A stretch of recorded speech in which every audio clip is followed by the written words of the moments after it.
اعوذ باللہ من الشیطان الرجیم بسم اللہ الرحمن الرحیم۔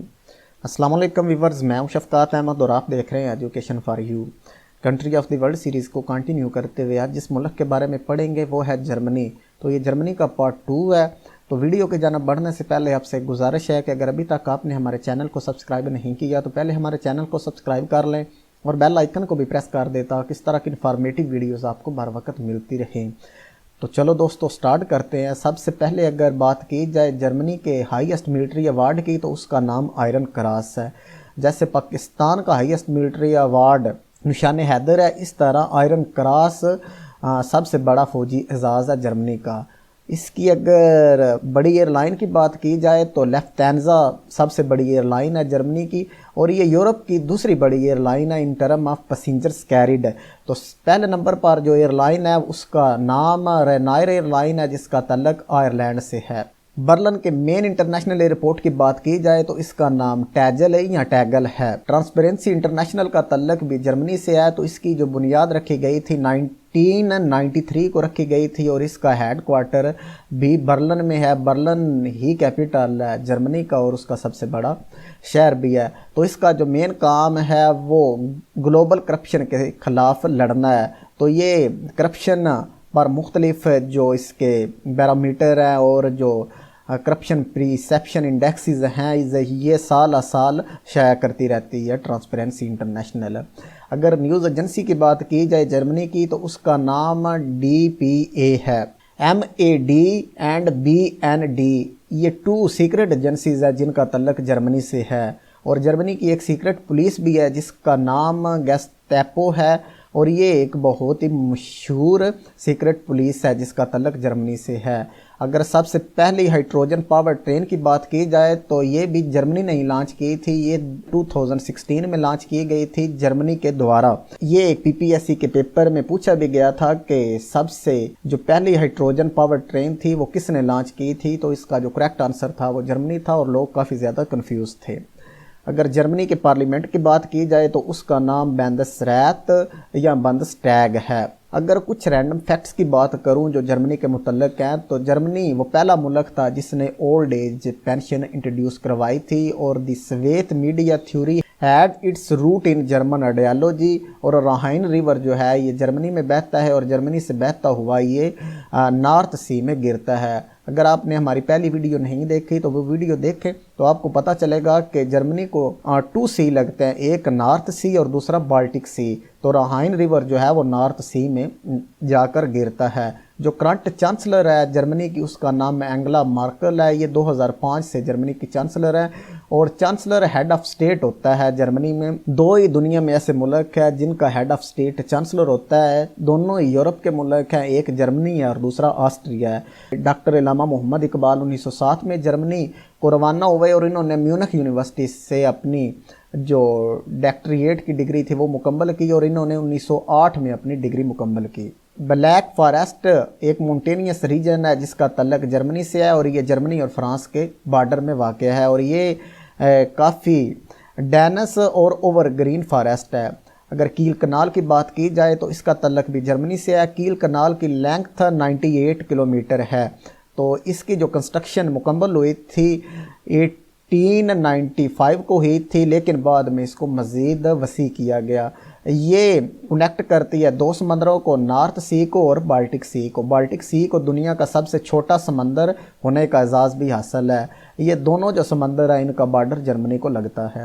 اگر بات کی جائے پرنٹنگ پریس کے انوینٹر کی تو ان کا نام جیونس گیوٹنبرگ ہے جن کا تعلق بھی جرمنی سے تھا، تو انہوں نے انقلاب برپا کر دیا تھا جب انہوں نے پرنٹنگ پریس انوینٹ کیا تھا۔ تو اڈالف ہٹلر کی بات کی جائے جرمنی کا تعلق ہٹلر کے بغیر مکمل ہی نہیں ہوتا، تو ہٹلر کی جو پیدائش تھی وہ 20 اپریل 1889 کو ہوئی تھی، اور ان کی جو وفات تھی وہ 30 اپریل 1945 کو ہوئی تھی۔ تو یہ نازی پارٹی کے لیڈر تھے، اور یہ 1933 میں جرمنی کے چانسلر بنے، اور ان کی ڈکٹیٹرشپ کے دوران ہی دوسری جنگ عظیم سٹارٹ ہوئی تھی۔ جب جرمنی نے پولینڈ پر حملہ کیا تھا تو اس وقت ہی جنگ عظیم دوم کا آغاز ہو گیا تھا، اور جرمنی نے پولینڈ پر 1 سپتمبر 1939 کو حملہ کیا تھا۔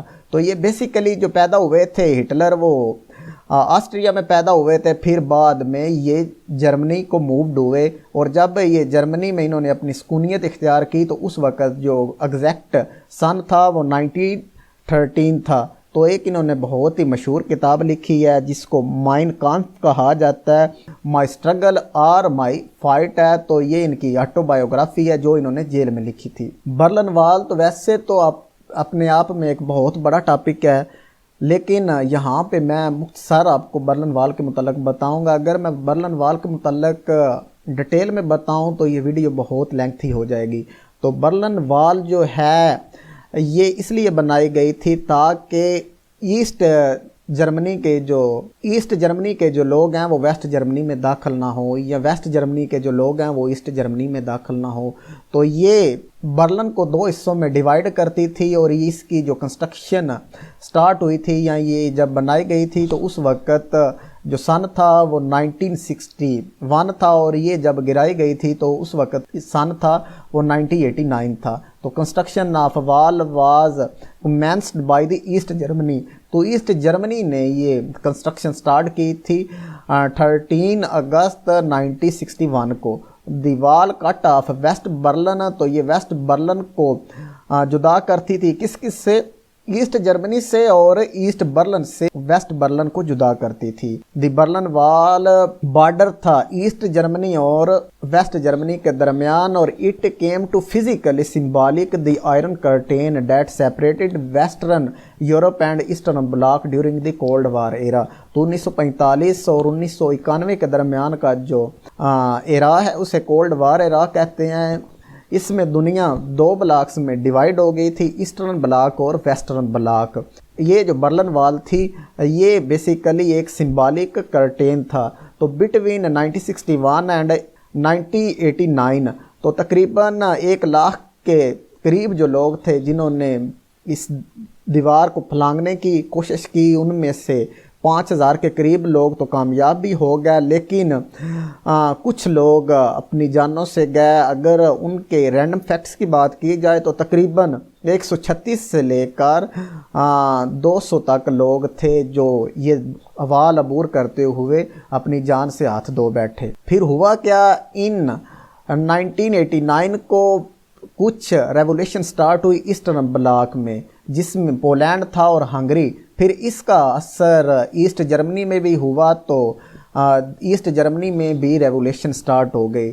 تو یہ جو سول انریسٹ تھا یہ سٹارٹ ہی تھا، تو after several weeks of civil unrest, تو یہ جو بدامنی تھے اس کے کافی ہفتوں بعد ایسٹ جرمن گورنمنٹ اناؤنسڈ، تو ایسٹ جرمنی کی جو گورنمنٹ تھی اس نے اناؤنس کیا، یہ اناؤنسمنٹ ہوئی تھی 9 نومبر 1989 کو، that all GDR citizen could visit West Germany and West Berlin. تو اس کے ساتھ ہی تو یہ دیوار گرانے کا کام آفیشلی سٹارٹ ہوا تھا جون 1990 کو، تو یہ مکمل طور پر گرائی گئی تھی نومبر 1991 کو۔ تو اس وال کے گرنے کے ساتھ ہی جو ایسٹ جرمنی اور ویسٹ جرمنی وہ دوبارہ سے ایک ملک بن گیا، اور یہ ایک تاریخی دن تھا جرمنی کے لیے۔ یہ جو واقعہ ہے یہ 3 اکتوبر 1990 کو پیش آیا تھا۔ اگر البرٹ آئنسٹائن کی بات کی جائے تو ان کا تعلق بھی جرمنی سے تھا، اور ان کی جو پیدائش ہے 1879 اور ان کی جو وفات ہے 1951۔ تو یہ بیسیکلی فزکس کے ماہر تھے، اور یہ اپنی جو مشہور زمانہ ایکویشن ہے جسے میس انرجی ایکویشن کہا جاتا ہے، جس کا فارمولہ ہے E=mc²، تو اس ایکویشن کی وجہ سے البرٹ آئنسٹائن بہت مشہور ہیں۔ تو ان کو فزکس میں نوبل انعام بھی دیا گیا، یہ انعام ان کو دیا گیا تھا 1921 کو۔ کارل مارکس کا تعلق بھی جرمنی سے تھا، تو ان کی جو پیدائش ہے وہ 1818 کی ہے، اور ان کی جو وفات ہے وہ 1883 کی ہے۔ تو یہ فلاسفر کے ساتھ ساتھ ماہر